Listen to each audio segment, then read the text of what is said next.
Tshwane Mayor Dr. Nasipi Moya will conduct an oversight inspection at the Rooiwal and Klipdrift water treatment plants in Hammanskraal.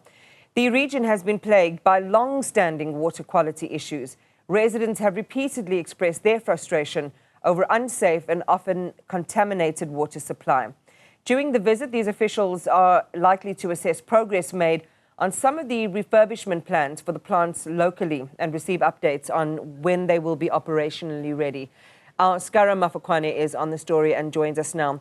So we've had two chapters at this already. Scara, we looked at the condition of some of those water sources. We've also talked about entrepreneurs trying to close the gap on water provision, in some instances just giving away water free to the local community for those who need to consume their pills and can't afford water. What are we focusing on now?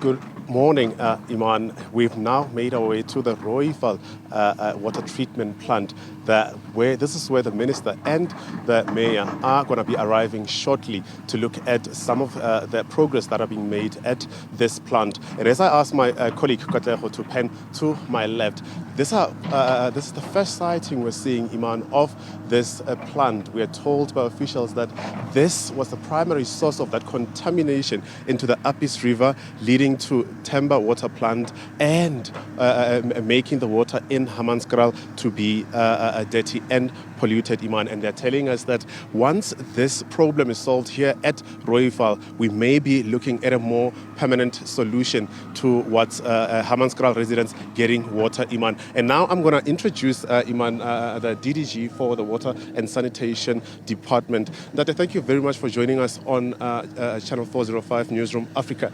We are seeing the site is still being, construction is still going on.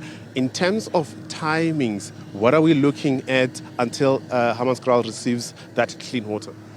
No, thank you for having us. I think it's crucial for us to at least give you a quick preview of what happened here. Remember last year in May, in 2023, when the cholera outbreak came through into this area, there was then an intervention by the then minister with City of Tshwane to ensure that we come to this project, which Rooiwal wastewater treatment works has got a direct influence on the water that flows into the Apis River. The Apis River drains water all the way up to Rooiwal Dam, and this is where the Temba water treatment plant gets its water to supply areas of Hammanskraal. Now, the effluent quality that leaves this wastewater treatment plant into the Apis then to Rooiwal Dam could not meet our SANS 241 standard, and therefore that collapse ensured that we don't have water quality in Hammanskraal. The intervention is meant to do three things. One was to complete the works that was left in the past. You know, there are SIU issues around the project. The issue was first complete the work that was supposed to finish up the Rooiwal wastewater treatment plant, then do the refurbishment, the upgrades of some of the works that were not operating. This plant is currently not operating at full capacity. It's about 200 megaliter type of water treatment plant. It's now operating at about 50% of that same capacity, which means the effluent that comes, 70% of what it drains from the city does not get treated equally.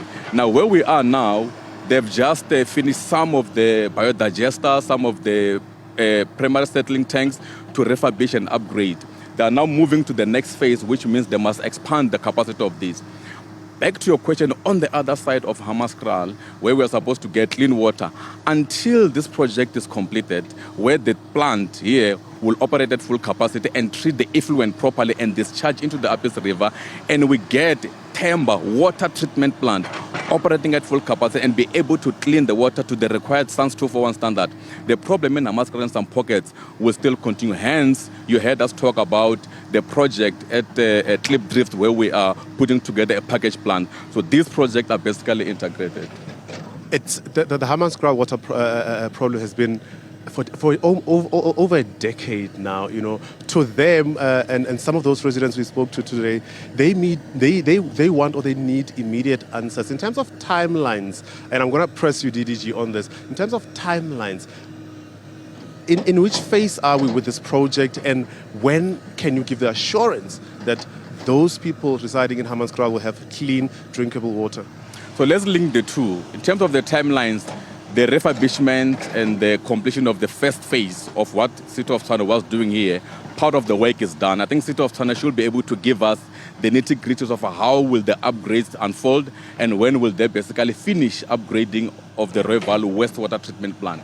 But on the package plant, as an immediate intervention to get about 50 megalitres of water to portions of Hammanskraal, we have commissioned the first module of that package plant, which the minister will go to see later. So 12.5 megalitres is already supplying pockets of Hammanskraal. The other 3 modules, there's a module that's going to be commissioned by end of June, which is the second phase.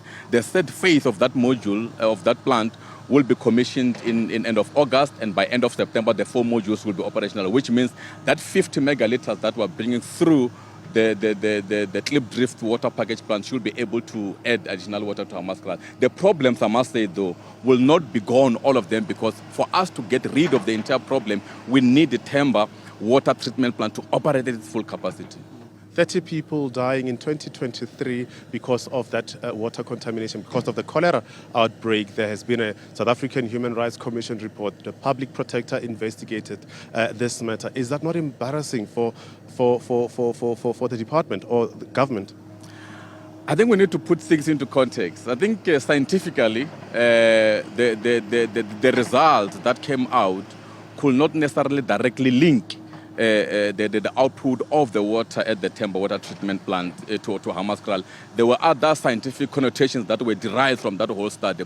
But then, of course, government can't be proud when people pass because they don't get clean and excess water. And I think the issues well articulated in the public domain.